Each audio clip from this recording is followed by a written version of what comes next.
જય શ્રી કૃષ્ણ, જય માતાજી દોસ્તો।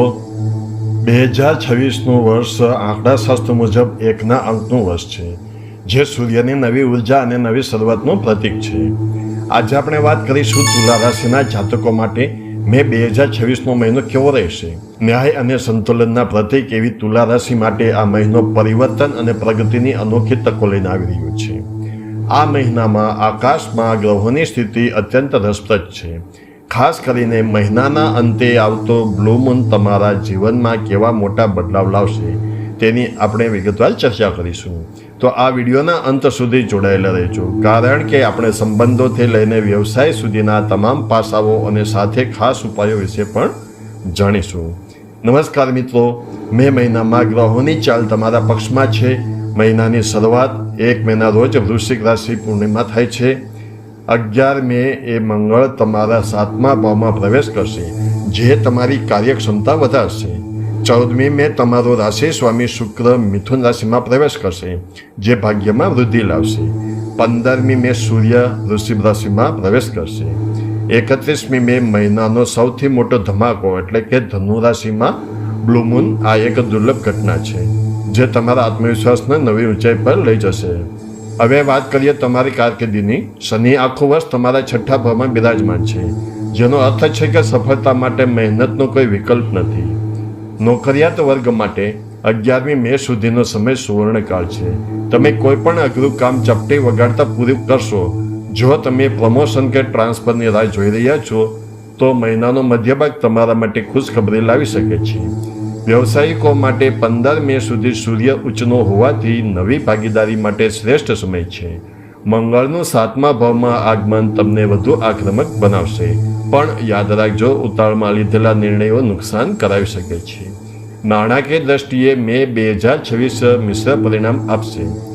મહિનાના પ્રથમ 15 દિવસ આવક સારી રહેશે। અટકેલા નાણાં પાછા મળવાના પ્રબળ યોગ છે, પરંતુ રાહુ 5મા ભાવમાં હોવાથી શેર બજાર કે ક્રિપ્ટોમાં જોખમ લેતા પહેલા 10 વાર વિચારજો। 14મી મે પછી મુસાફરી કે ધાર્મિક કાર્યોમાં ખર્ચ વધી શકે છે। 11મી મેનો બ્લુ મૂન તમને આર્થિક આયોજનમાં નવી દ્રષ્ટિ આપશે। તુલા રાશિના જાતકો હંમેશા પરિવારમાં સંતુલન જાળવવાનો પ્રયત્ન કરે છે। આ મહિને પણ તમે શાંતિદૂતની ભૂમિકામાં રહેશો। સંતાન પ્રાપ્તિની ઈચ્છા રાખતા દંપતીઓ માટે આ મહિનો સાનુકૂળ છે। જો કે 11મી મે પછી ભાઈ બહેનો સાથે વાણીમાં સંયમ રાખવો, નહીંતર નાની વાતનું મોટું વતેસર થઈ શકે છે। પિતાના સ્વાસ્થ્યનું ખાસ ધ્યાન રાખવું જરૂરી છે।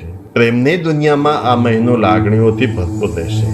શુક્ર 14મી મે પછી મિથુનમાં જશે, જે પ્રેમમાં નવી તાજગી લાવશે, પરંતુ સાવધાન, 11મી મે થી 15મી મે વચ્ચે જીવન સાથે અહમનો ટકરાવ થઈ શકે છે।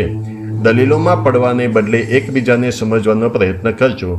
જે લોકો સિંગલ છે તેમને મુસાફરી દરમિયાન કોઈ ખાસ વ્યક્તિ મળી શકે છે।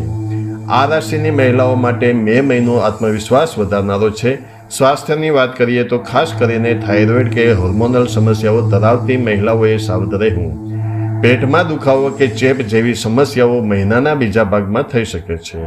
નિયમિત પ્રાણાયામ અને સંતુલિત આહાર આ મહિને તમારું સૌથી મોટું શસ્ત્ર છે।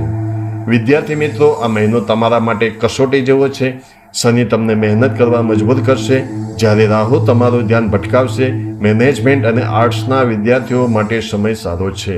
જો તમે વિદેશ ભણવા જવા માંગતા હો તો આ મહિને પ્રક્રિયા ઝડપી બનાવજો। મિત્રો, 31મી મેનો આ બ્લુ મૂન તમારા 3જા ભાવમાં થઈ રહ્યો છે।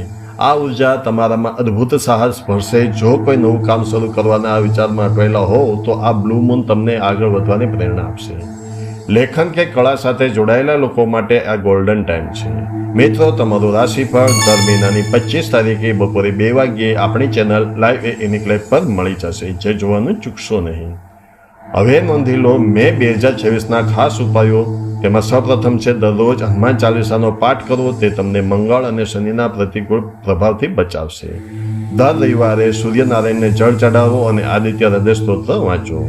શનિ જયંતિના દિવસે ગરીબોને કાળા તલ કે તેલનું દાન અવશ્ય કરજો।